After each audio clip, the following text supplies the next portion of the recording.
पिंकी और माँ की सीख। एक दिन पिंकी और उसकी mummy. Hello Pappu, hello Pappu. Mummy phone पर पिंकी को बात करना सिखा रही होती हैं। मैं पिंकी बोल रही हूँ, आज मेरा जन्मदिन मनाया जा रहा है। मैं पिंकी बोल रही हूँ, आज मेरा जन्मदिन मनाया जा रहा है।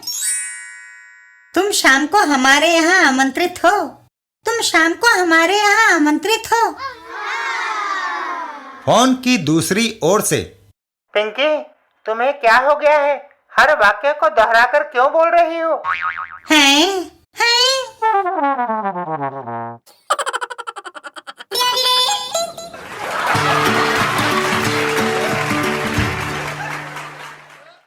चाचा चौधरी और चूहे का शिकार। एक दिन चाचा चौधरी के घर पर।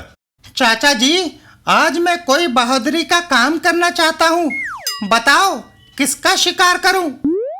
ये सुनकर चाचा चौधरी हंस पड़ते हैं। चाचा जी, मुझ पर हंसते हो? क्या मैं कमजोर हूँ? अरे दीपू, तुमने कभी कोई चूहा तक तो मारा नहीं, फिर शिकार कैसे मारोगे?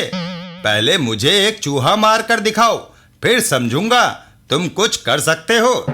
ये सुनकर दीपू ताव में आ जाता है।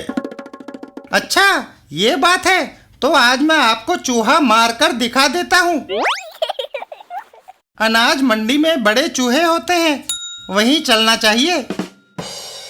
दीपू अनाज मंडी की ओर चल देता है। यही रास्ता जाता है अनाज मंडी को। अनाज खाने के लिए वहाँ चूहों की भरमार लगी रहती है। एक ना एक चूहे को तो मैं मार ही गिराऊंगा। तभी उसकी नजर एक चूहे पर पड़ती है। अरे, ये तो रास्ते में ही मिल गया। एक ही वार में इसका काम तमाम कर दूंगा। दीपू तेजी से आकर चूहे पर वार कर देता है, पर चूहा उछलकर सामने से आती महिला पर कूद पड़ता है। बचाओ, चूहा!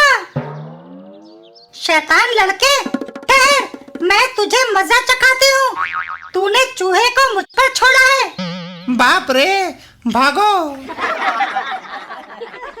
बेटा दीपू, लगता है चाचा जी ने सच ही कहा था। चूहा मारना भी कोई आसान काम नहीं।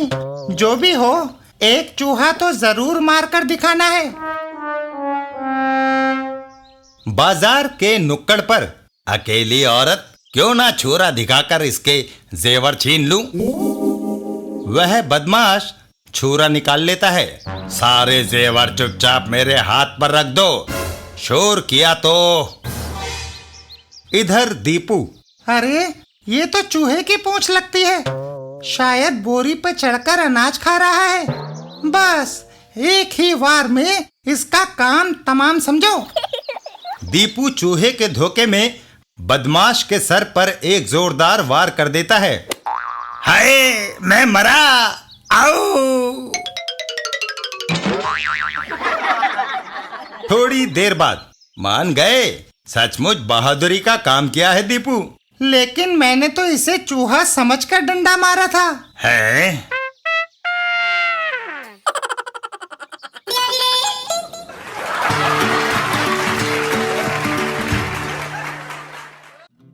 बिल्लू मिनिस्टर और कुर्सी।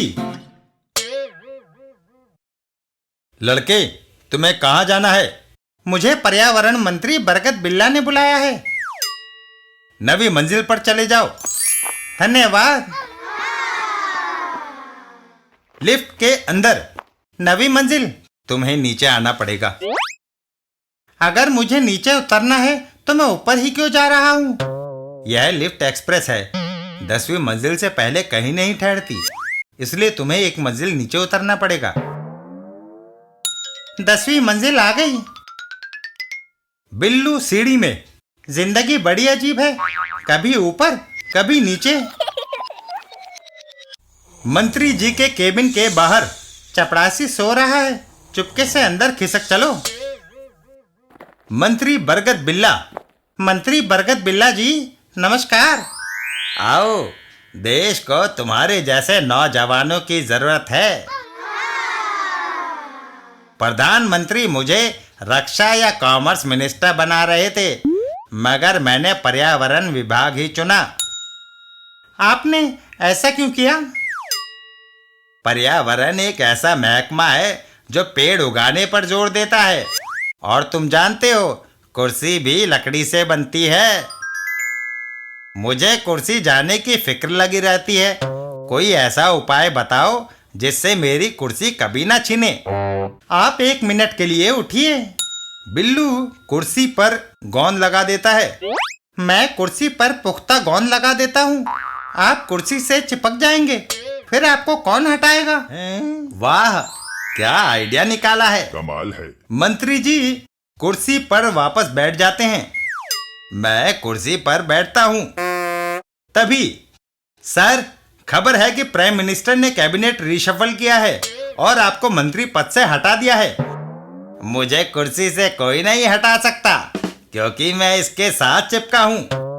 तभी ओहो, इमारतें हिल रही है। यह भूचाल है। सूखे पत्ते की तरह कांप रही है।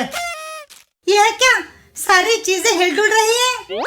इमारतें भूचाल में गिरने लगती हैं। जान बचाओ। खुले मैदान में भागो। इधर बिल्लू और मंत्री जी। मंत्री जी भागिए और जान बचाइए। मंत्री बरगद बिल्ला, कैसे भागो बिल्लू, मैं कुर्सी के साथ चिपका हूँ। हाय! तभी बिल्डिंग की छत मंत्री जी के सर पर गिर पड़ती है। छत टूट कर गिर रही है। थोड़ी देर बाद भूचाल में सारी इमारतें ढेर हो गई। काफी जानें दब गई। खुदाई करो। खुदाई करने पर खुदाई करने से मलबे के नीचे से मिनिस्टर बरगद बिल्ला निकले हैं और अब भी वह कुर्सी पर बैठे हैं। नमस्कार, आपको सही सलामत देखकर हमें खुशी हुई। तभी बिल्लू वहां आता है। प्राइम मिनिस्टर के चीफ सेक्रेटरी उनका संदेश लेकर आए हैं। साथ में पुलिस भी। जरूर वह जबरदस्ती मुझे कुर्सी से हटाने आए होंगे। मंत्री जी, भूचाल के कारण सब लोग अपनी जानें बचाने के लिए भाग रहे थे। तब कर्तव्य निष्ठा और दिलेरी का परिचय देते हुए आप अपनी कुर्सी पर शांति से बैठे रहे और काम करते रहे। कमाल है। इससे प्रधानमंत्री ने खुश होकर आपको स्थायी रूप से मंत्रिमंडल में रखने का फैसला किया है। वाह!